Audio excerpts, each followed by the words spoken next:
So you've got a bus, and it's got a heavy-duty diesel engine, a heavy-duty chassis, and that means one thing: you can tow stuff with it.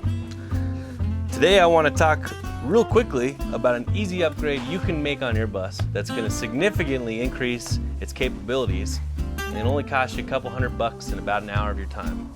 Stick around, talk about mounting a trailer hitch on the back of your school bus.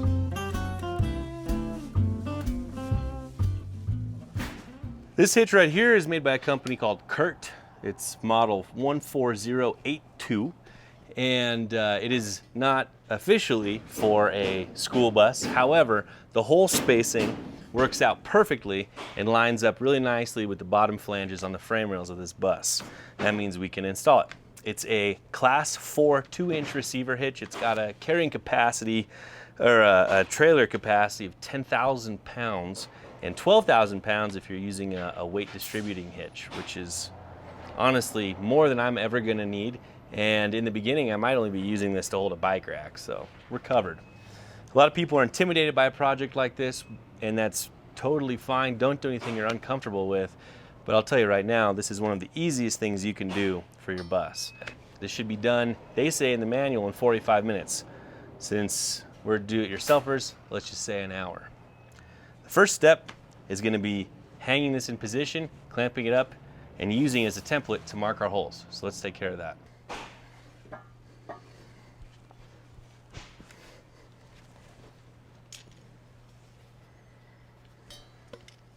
If you don't have a pair of these welding channel lock vice grip, not channel lock, they're vice grip clamps, they're amazing. You should definitely have a few of them because they will do things that your hands cannot, and it's kind of like having a second set of hands.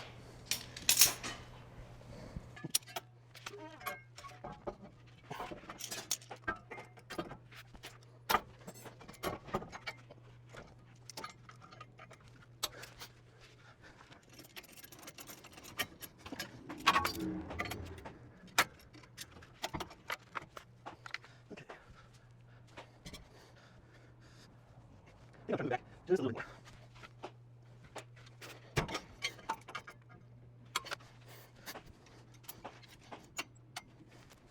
Okay.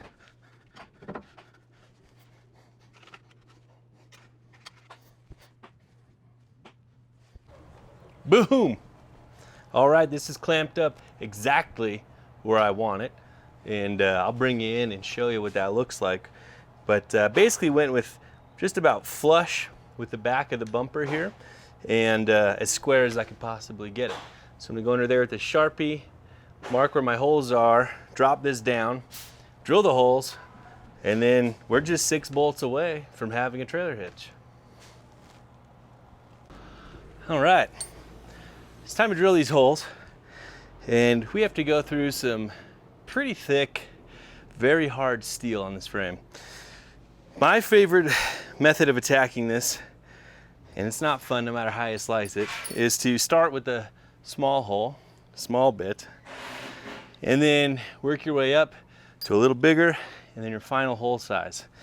It makes it a lot easier to get an accurate start, and then because the chips you're clearing each time aren't as big, the drill bits have a much easier job to do. They're not going to dull as easy. And even though you're drilling 3 times as many holes, it's going to be a lot easier for you.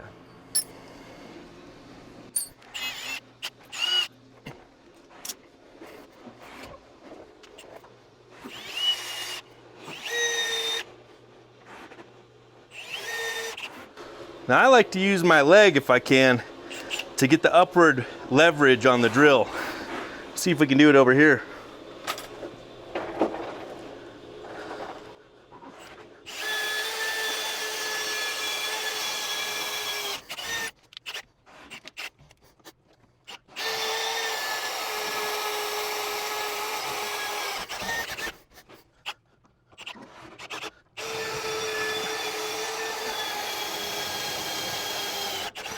All right,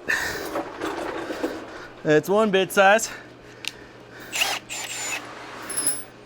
When you're drilling through steel like this, you want to make sure you have yourself and the drill braced, because it's really easy for these flutes on the drill to bite And this battery can come around pretty fast. If your head's in the way, might just knock you out.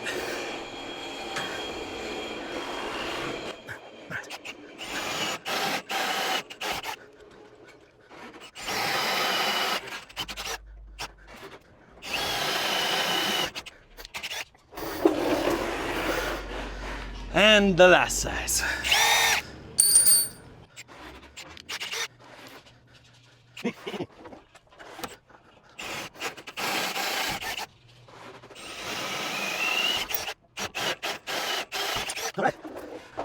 And just like that, we are ready to install this hitch.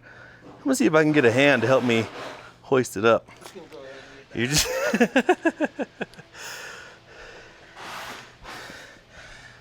you see the holes? Oh, I hit them. Ooh, it's I never asked for help. It's You're right, Ty. You never did. You never did, though. For better or worse? Worse. Is it lining up for you? Yeah, man. Cool.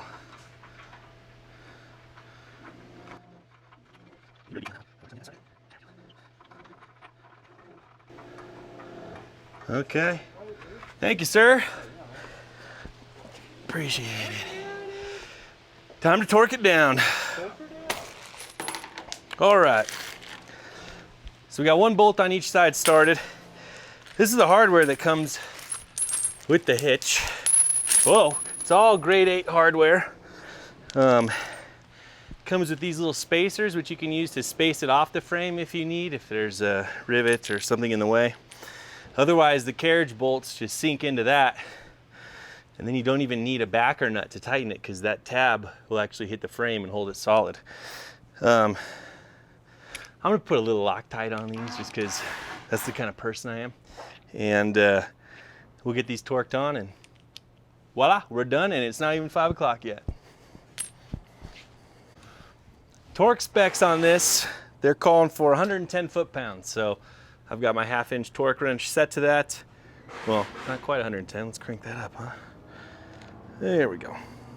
If you don't have a torque wrench, good and tight and a couple ugga-duggas is about 110 for me. Might be different for you. I don't know when you calibrated your arm last, but let's go ahead and throw some Loctite on these guys and do it right.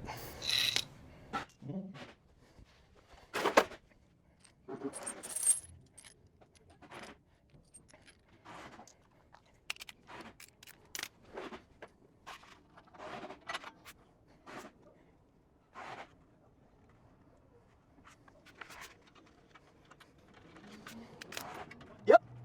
You're going? Yeah, right here. Same time. What's that? Oh yeah, we should do that. That'd be awesome. I see it.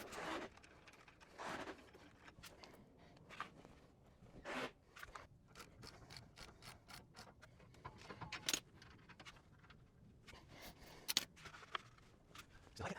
Yes.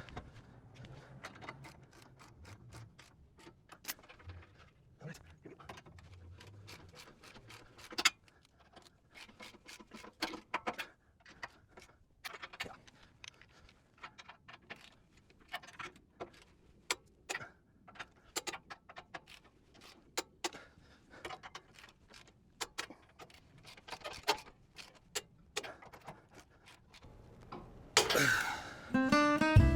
Well, there you have it.